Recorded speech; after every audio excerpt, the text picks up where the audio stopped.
Hi, this is Angel Jones. I love great conversations where life's journey is communicated not only through words, but tones and emotions. Explosive expressions that allow you to feel what they felt and learned. A fool learns only from his own mistake, while the wise learn from their own and from those others have made. Thanks for being here with us.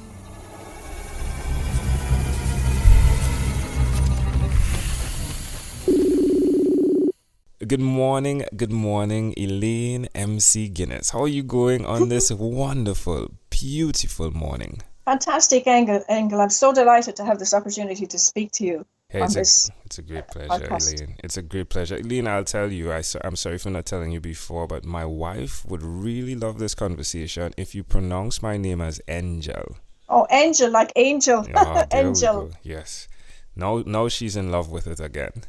Ah, She told me. She said, "Angel, please I was thinking, let yeah. them call you Angel." And I said, "Yeah, it's okay. It's actually just another pronunciation." It's correct. She said, "No, I call you Angel." So okay then, Amanda.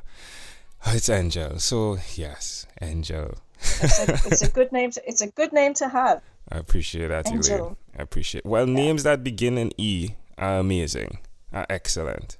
Ah, okay. And I'm saying that because Well, your name is spelled with an E. I'm just adding that. that's interesting. And in a way, we're all amazing. Yes. That is the cue I was waiting for. That is the cue I was waiting for. There we go. So, Elaine, tell me, which of your talents is responsible for us meeting? I would say writing my book. That's my friend has put me in touch with you, and it's through the book that I wrote. I published it last year, Unleash Your Authentic Self, and then he actually contacted me to co-author and write a chapter in a book that he was getting together called A Journey of Riches. John Spender's his name. So I wrote a chapter about overcoming challenges in life, and that became a #1 bestseller on Amazon. And now that book has become a series. So last year, the second book was published, and this year, a new book has been published with other authors. So he's actually doing a documentary as well on A Journey of Riches, and that movie or documentary is actually coming out for release in March. Yes. He's been to Hollywood and interviewed a lot of people over there, uh, new world thought leaders about the challenges they've overcome. So it shows other people in life, ordinary people who are having challenges, that they can overcome them also and actually, become stronger for them. And challenges don't have to be problems, but just something to be worked through, something to be worked through. And you can also learn a lot while you are having challenges in life. It gives you opportunities to look within and to tap into your reserves and inner power, inner resources that maybe you didn't know you had before. And, afterwards you keep those resources because you have the knowledge, experience, and knowing of them that you can utilize as tools for getting the most out of life and teaching other people the same thing. So, who did you learn this skill from? The skill of writing to communicate your message? Yeah. Um, the challenge I wrote about in that book was basically how I overcame a 12-year illness that I had. ME, it's where my immune system was completely weakened, and I learned a lot. It taught me an awful lot, and now I look back on it as a blessing. I became a clinical hypnotherapist, I became a life coach, and really I taught myself first and unlearned what I needed to unlearn in order to let go was being released. So I'm perfectly healthy now. My blood tests are normal. And I've learned so much about how the human body works, the brain, the body, the organs, everything, and the mind, and also the spirit. So it's taught me to search deeper on every level, mind, body, and soul. And that's why I published this book last year, Unleash Your Authentic Self, to help other people become aware that they don't have to be victims. That in itself is an illusion. You can be the hero in your own life and set yourself free by your own inner truth. Why will you continue to repeat this skill, Elaine? Because I feel passionate about this. I feel it's my mission in life that, it feels like it resonates with me from the inside out. In the last 2 years, I've been to India 4 times to study the ancient wisdom and knowledge and processes with the monks in the Oneness University. And the experiences I've had there have given me a knowing about what other people can also experience, the potential within us that can be awakened. There's an awakening going on at the moment on this planet. People don't realize that they are awakening to a new truth of how things can be. We have now entered the golden age, and this is the time of miracles. What's happening may appear to be, good or bad in itself, like opposing sides, but in reality, everything is one. So there's a higher level at play here. And ultimately, we will come through all of this. There is hope for humanity. There's hope for our planet. And it's when we awaken to the ultimate truth that when we come together, we can achieve anything. Well, Elaine, share with us one other thing that you've done consistently over the past 3 years. I have been focused on getting this message out. I have been spreading the word. I have been promoting this. I've set up a weekly meditation group about a couple of months ago, and that there are new people coming to that all the time. So it's about helping them to experience their inner power, their real self, tapping into their unique potential, and actually experiencing the connection that we all have energetically. Some of these people now say that it's the best part of their life. So really, I'm about helping people to feel self-empowered, and I do that in many different forms. And that's one consistent thing that I have been living and being. It's about living and being what you are and about your message. So I'm living and being that, and also being the example of, being self-empowered and helping other people to realize that they can also have that in their lives. Even at work, how I communicate with people, coaching people. I've helped people also through self-hypnosis. I've coached them through self-hypnosis so they can actually experience a deeper tranquility within that they've never felt before at such a deep level that they've actually never experienced before while they're fully conscious. And how does it make you feel? It makes me feel good when people can come to a self-realization and have a new discovery, a new experience about their true self. And it actually kind of sets them on a path where they want to discover more. It's not me telling them, it's me showing them what is possible for them. And it's not about me advising them, it's me showing them how they can actually discover more truths for themselves through their own empowerment, Yes. Well, let's switch gears. I do feel passionate about that. Let's switch gears for a minute, Elaine. Let me invite you into my time machine that is surrounded with beautiful, warm, blue Caribbean water. Elaine, what is your earliest childhood memory? My earliest childhood memory was probably of my grandfather holding my hand. I was probably about 2. I actually was about 2.5 when he died, so I must have been about 2 then. So he was holding my hand and he just bought me a bar of chocolate. And we were walking up the road, and I had this bar of chocolate in my hand, and I always felt this connection with him. Like I was protected, and he was a quiet man. He didn't speak much, but I just felt there was a bond there. And I think that was my earliest memory, yeah. It's quite nice. Why do you think this memory is so clear? I think it's clear because it's very, that's a good question. I had many, because I also remember when he died. So maybe I was remembering, before he died. I remember when he died, I was 2.5, and I actually remember seeing him and, people in the room praying. I didn't know what they were doing. I was held in my mother's arms at the time. Now I realize they were kneeling down praying. And I just remember looking at him, right? I saw him in the bed and I knew that he was not there. I knew he was not there. It's like his shell was there. I just knew that. So that kind of registered with me. Amazing. Yeah.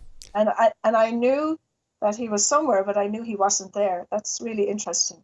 Yeah. Can I offer my interpretation of this thought picture? Oh, and then? It's amazing that you are dealing with what you're dealing with now in terms of mindfulness, and that the legacy that you're creating at the same time.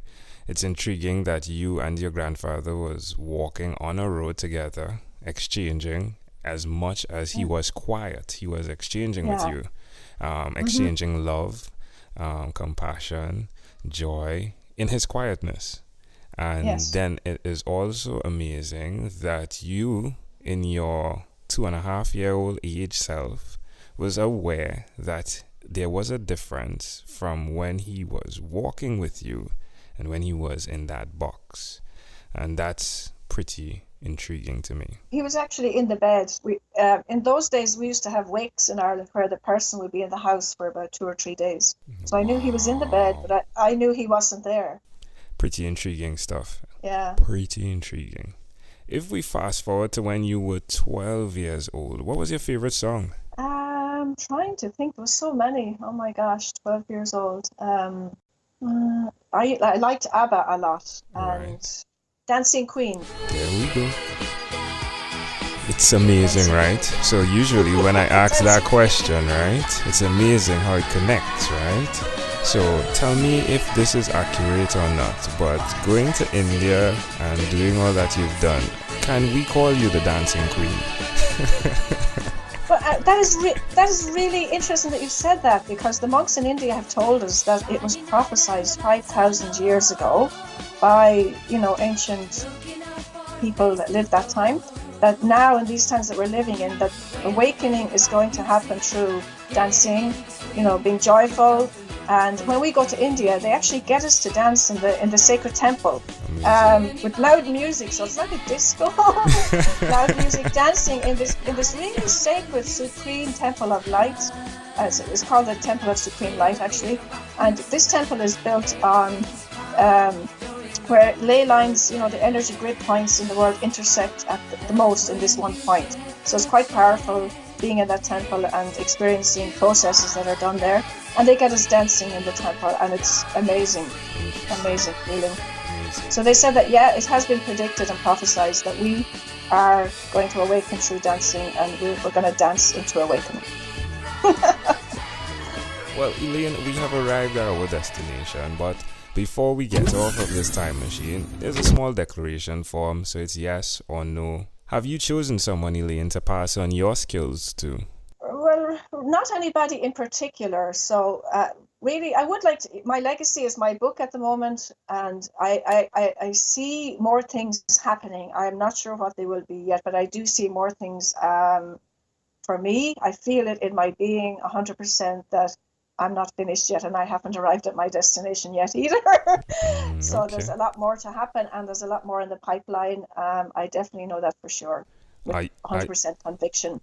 all So right. everybody's, my legacy is to leave it to everybody to leave their own legacy All right. and to be an example in the world. Are you married? No, Do you have children? no, I don't have any children. Do you believe in God? I believe in God, yes, but whether you call him supreme intelligence, life force, energy, people have different names, and it could all emanate and mean the same thing. But for people have like maybe different labels. I believe in all forms of God, and that we're all connected, and God is not just necessarily up there in the sky looking down at us. We have an inner connection with our own divine, which is part of God. It's like the spark in the spark that connects all of light together. It's like the wave in the ocean. The wave is part of the ocean, and yet the ocean is in the wave. Do you have an inner circle of friends? I have, yes, I have. I would like to think I have friends that are on the same wavelength as me. I think it's important to have a circle of friends around you, people that lift you up and that you are aligned with, that you can share freely with, and that are on the same wavelength, and that you elevate, and sharing the same space and being open, and to enjoy each other's company and connect with. Do you watch TV for more than 3 hours a day? No, I'm quite conscious of what I watch, and like I'm actually, from studying hypnosis, I know that when you look at a TV screen, you go into a trance. People go into trance when they look at the TV. Their brainwaves change from beta wave to alpha wave. So when you're in alpha wave, you tend to go into alpha wave when you read a book or watch TV, and that way your subconscious mind is more open to receiving suggestions. So I'm quite selective about what I watch. I love watching comedies. I love watching funny things. I love watching documentaries that are interesting, and also nature programs and real life situations that are not necessarily dramatic, but are intriguing and interesting. So I wouldn't say 3 hours. I would be Is 3 selective in hours, what I watch. sure, is 3 hours a week more accurate? Maybe 2 hours. Maybe Okay. 2 hours. And what about screen time? The phone and or the computer, is it more than 8 hours a day or less than 8 hours a day? Oh, definitely less than 8 hours a day. Okay. Yeah. I think it's important to like, there's no set rules for anybody, but whatever feels right in the moment. If you need to go on Facebook and share something with your friends that inspires you, Yeah. Why not go ahead? But also, I'm realizing the importance of not necessarily looking at a screen just before going to bed, because I've learned from research that if you look at a screen 2 hours before you go to bed, it actually shuts down your melatonin being produced in your pineal gland, and melatonin is necessary to induce sleep. So it's like it fools your brain into thinking it's still daylight. Yes, that screen has that power.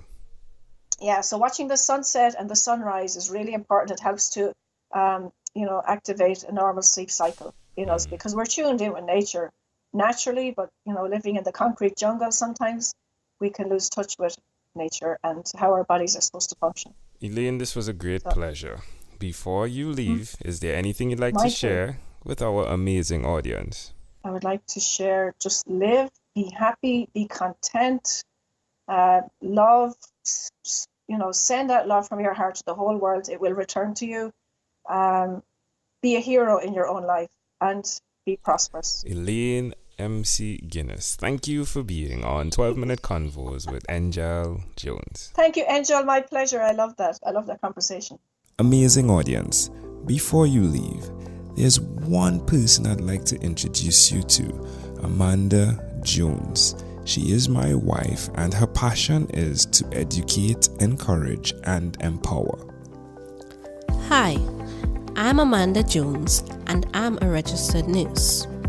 Do you or someone you know have diabetes? According to the International Diabetes Federation, in 2015 worldwide, 415 million people were living with diabetes.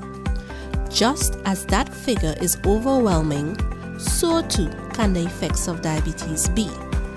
So, to help simplify diabetes for both adult and child, I've used rhymes in my books, The ABCs of Diabetes for Children and Poems for Patients, A Focus on Diabetes.